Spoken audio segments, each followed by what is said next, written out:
हजारीबाग में हवलदार की हत्या कर अस्पताल से कैदी फरार। सलाइन के पाइप में घोटा गला, कैदी वार्ड के दरवाजे को लॉक कर भागा। हजारीबाग के शेख भिखारी मेडिकल कॉलेज में इलाज करा रहे एक कैदी ने सुरक्षा में लगे हवलदार की हत्या कर दी। इसके बाद कैदी वार्ड के दरवाजे को हथकड़ी से लॉक कर फरार हो गया। 25 जुलाई से कैदी वार्ड में इलाजरत था। फरार होने वाले कैदी का नाम शाहिद अंसारी है। वह धनबाद के चास नाला का रहने वाला है। वहीं मृतक हवलदार गिरिडीह के बेंगावाद निवासी चौहान हेम्ब्रम है। घटना रविवार रात 11:30 बजे की है। कैदी अस्पताल से रात के करीब 1:30 बजे पैदल ही निकला। इसका सीसीटीवी फुटेज भी सामने आया है। बताया जा रहा है कि कैदी ने स्लाइन चढ़ाने वाले स्टैंड के रोड से हवलदार को मारा। इसके बाद स्लाइन के पाइप से उसका गला घोट दिया। हत्या के बाद हवलदार के पास से हथकड़ी का चाबी लेकर खोला, फिर कैदी वार्ड के दरवाजे को हथकड़ी से लॉक कर दिया और भाग निकला।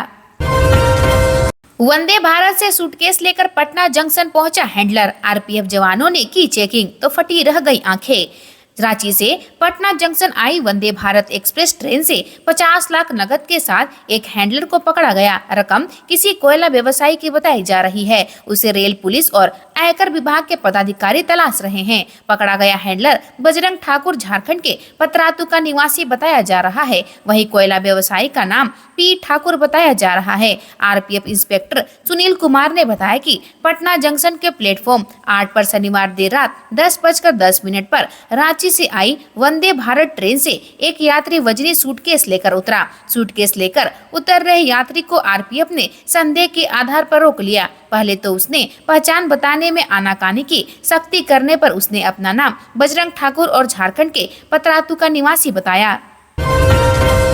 आजसू और बीजेपी का एक साथ लड़ेगी विधानसभा चुनाव। असम के सीएम हेमंत बिस्वा शर्मा का ऐलान। असम के मुख्यमंत्री और झारखंड भाजपा के चुनाव सह प्रभारी हेमंता बिस्वा शर्मा ने रविवार को आजसू पार्टी के प्रमुख सुदेश महतो से मुलाकात की। इस मुलाकात के बाद हेमंता बिस्वा शर्मा ने कहा कि आजसू पार्टी भाजपा के महत्वपूर्ण सहयोगी है। उन्होंने कहा कि झारखंड विधानसभा चुनाव में दोनों दल मिलकर लड़ेंगे। हेमंत बिस्वा शर्मा ने रांची में राज्य के पूर्व मंत्री नीलकंठ सिंह मुंडा के आवास पर भाजपा नेताओं ने भी मुलाकात कर चुनाव की रणनीति पर चर्चा की। इस बैठक में झारखंड विधानसभा के चुनाव प्रतिपक्ष अमर कुमार बावरी, पूर्व मंत्री और भाजपा विधायक भानु प्रताप शाही तथा विधायक अमित मंडल भी उपस्थित रहे। शर्मा ने कहा कि भाजपा के कार्यकर्ता उत्साह में हैं। राज्य की जनता भ्रष्टाचार, वादा खिलाफी और विकास नहीं होने की स्थिति से परेशान है। ऐसे में जनता को हमसे काफी उम्मीदें हैं। झारखंड के राज्यपाल संतोष कुमार गंगवार दुमका, सीएम हेमंत सोरेन रांची और कैबिनेट मंत्री यहां करेंगे ध्वजारोहण। स्वतंत्रता दिवस पर झारखंड के राज्यपाल संतोष कुमार गंगवार उपराजधानी दुमका में ध्वजारोहण करेंगे, जबकि मुख्यमंत्री हेमंत सोरेन रांची के मोराबादी मैदान में ध्वजारोहण करेंगे। हेमंत सोरेन कैबिनेट के मंत्रियों द्वारा अपने अपने जिले में ध्वजारोहण किया जाएगा। स्वतंत्रता दिवस पर झारखंड के मंत्रियों द्वारा जिला मुख्यालयों में ध्वजारोहण किया जाएगा। इस संबंध में मंत्रिमंडल सचिवालय एवं समन्वय विभाग ने सोमवार को आदेश जारी किया। सभी उपायुक्तों को इस संबंध में संबंधित मंत्री से संपर्क कर आवश्यक तैयारी करने को कहा गया है।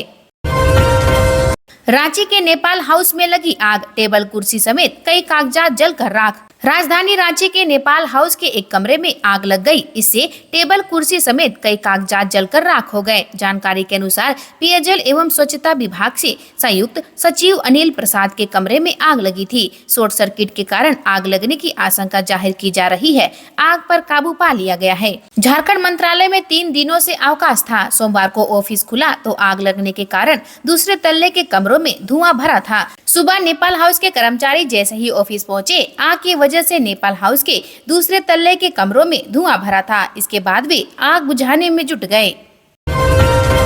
रांची में झमाझम बारिश, 14 से 16 अगस्त तक देवघर समेत 8 जिलों में भारी बारिश का अलर्ट।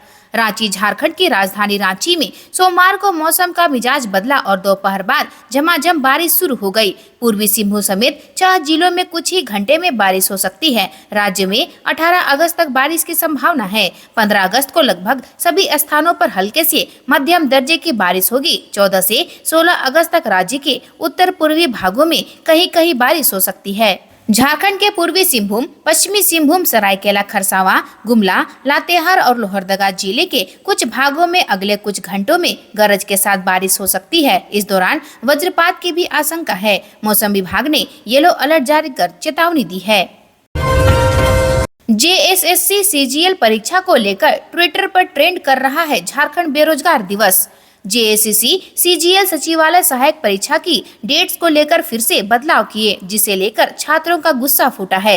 पहले झारखंड सचिवालय सहायक परीक्षा अगस्त के तीसरे हफ्ते में ली जाने वाली थी, पर अब ये परीक्षा सितंबर माह के अंतिम सप्ताह में ली जाएगी। बार बार एग्जाम डेट्स को लेकर बदलाव और एग्जाम शेड्यूल को जारी करने से छात्रों में असमंजस की स्थिति बनती दिख रही है। ऐसे में छात्रों द्वारा एक ट्विटर कैंपेन चलाया जा रहा है, जिसमें #झारखंड रोजगार दिवस ट्रेंड करने लगा है। छात्र भी इस हैशटैग का उपयोग कर अपना विरोध दर्ज कर रहे हैं।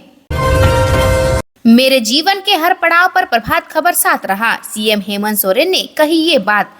विषय गौरव का है और अवसर है कई वर्षगांठों की पगडंडियों से निकलकर अपने 41वें वर्ष में प्रभात खबर के प्रवेश करने का। दैनिक समाचार पत्र का समाचार से समाधान का लंबा इतिहास रहा है, जिसे शब्दों में समेटना आसान नहीं है। इसके बावजूद पत्रकारिता के उच्चतम मानदंड स्थापित करने वाले प्रभात खबर ने खबरों की प्रतिद्वंदिता की दौड़ में शामिल होने के बजाय पत्रकारिता के उद्देश्य के प्रति ज्यादा वफादारी दिखाई है। वफादारी का मतलब जनहित से सीधे तौर पर जुड़ाव है, जिसका संबंध सरकार और जन सरोकार दोनों से है। इसके केंद्र में जनता है, जनता की आवाज है और उनकी समस्याओं पर आधारित आगाह करते आलेख और समाचार हैं। अंगार पथरा में परित्यक्य स्कूल का कमरा हुआ जमींदोज। इलाका डेंजर जोन घोषित होने के बाद विद्यालय में रह रहा था एक परिवार। भागने के दौरान बच्चा हुआ जख्मी।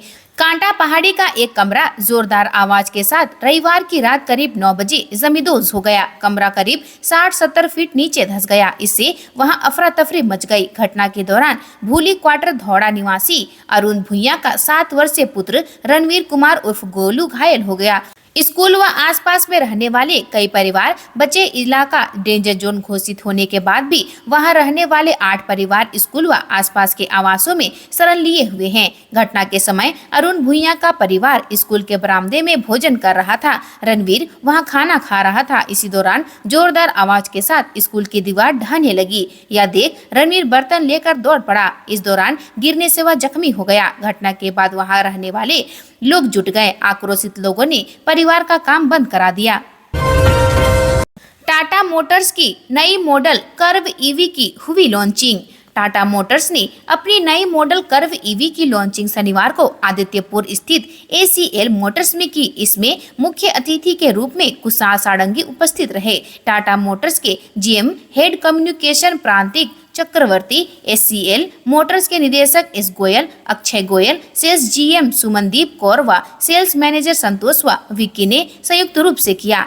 इसकी जानकारी देते हुए सेल्स मैनेजर संतोष कुमार ने बताया कि नई मॉडल कर्व ईवी भारतीय ऑटोमोटिव उद्योग के लिए अपनी तरह का अनूठा संयोजन है, जिसकी शुरुआती शोरूम कीमत 17,49,000 रुपये है। आधुनिक भारतीय परिवार को ध्यान में रखकर इसे डिजाइन किया गया है। इसका लुक शानदार है। इसमें असाधारण प्रदर्शन, उन्नत सुरक्षा सुविधाएं, अत्याधुनिक तकनीक व बेहतर आराम का संयोजन है। अत्याधुनिक सुविधाओं के साथ सुरक्षा को प्राथमिकता देते हुए इसको डिजाइन किया गया है। ACL मोटर के निदेशक अक्षय गोयल ने बताया कि ACL मोटर्स ग्राहकों को सेवा व सहायता प्रदान के लिए प्रतिबद्ध है। यहाँ एक ऑटोमेटिक वर्कशॉप और कुशल कारीगर है, जो ग्राहकों को बेहतरीन सेवा प्रदान करते हैं।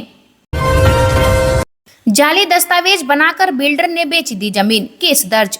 लोहरदगा के बागरू रोड निवासी मोहम्मद इकबाल अहमद ने बिष्टुपुर थाना में आजाद नगर रोड नंबर 9 आलिशान टावर फेज 1 निवासी बिल्डर मोहम्मद सागिर के खिलाफ जाली दस्तावेज बनाकर जमीन बेचने की प्राथमिकता दर्ज कराई है। दर्ज प्राथमिकी में मोहम्मद इकबाल अहमद ने बताया कि आजाद नगर में उनकी मामी बीबी फातिमा के नाम 6 कट्ठा जमीन थी। उक्त जमीन को उन्होंने मुझे दान में दिया था, जिसका निबंधन भी कराया गया है। अगस्त 2023 में आजाद नगर रोड नंबर 9 आलिशान टावर फेज 1 निवासी बोल्डर मोहम्मद सागिर मेरे पास आया। उसने जमीन के एवज में 16 लाख रुपए और बिल्डिंग का आधा हिस्सा देने का समझौता किया। इसके लिए मोहम्मद सागिर ने निबंधन कार्यालय में पावर ऑफ अटर्नी कराया था, जिसमें कागजात पर हस्ताक्षर व पूरी प्रक्रिया धातीगी की गई है। जुलाई 2024 को आयकर दाखिल करने के दौरान पता चला कि उक्त जमीन मोहम्मद सागिर द्वारा 35 लाख रुपए में Azad Nagar road number 10 B निवासी मोहम्मद इसरार नामक व्यक्ति को जाली कागजात बनाकर बेच दी। सावन की चौथी सोमवारी आज देवघर के बाबा वैद्यनाथ धाम में उमड़ी कांवरियों का सैलाब।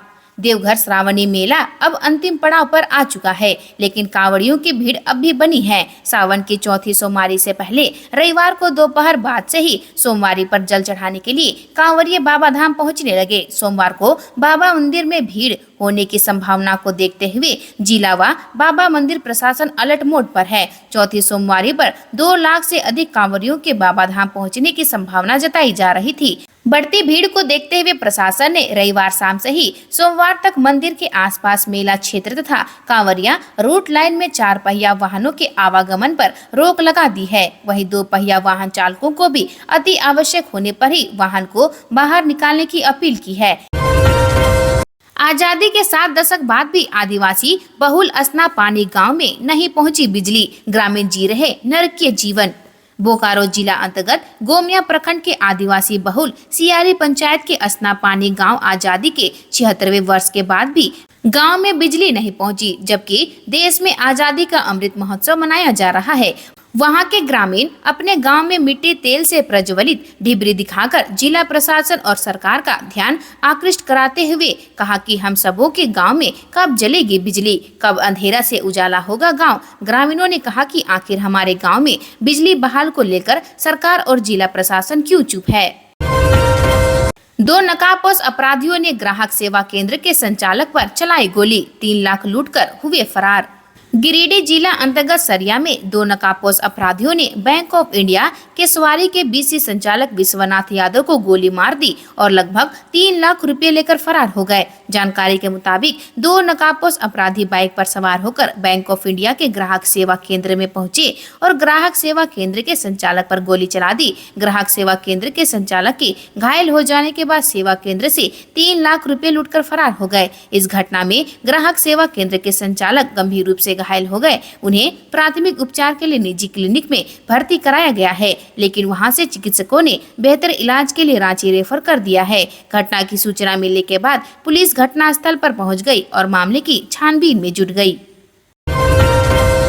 आज के लिए इतना ही, मिलते हैं अन्य नई खबरों के साथ में। धन्यवाद।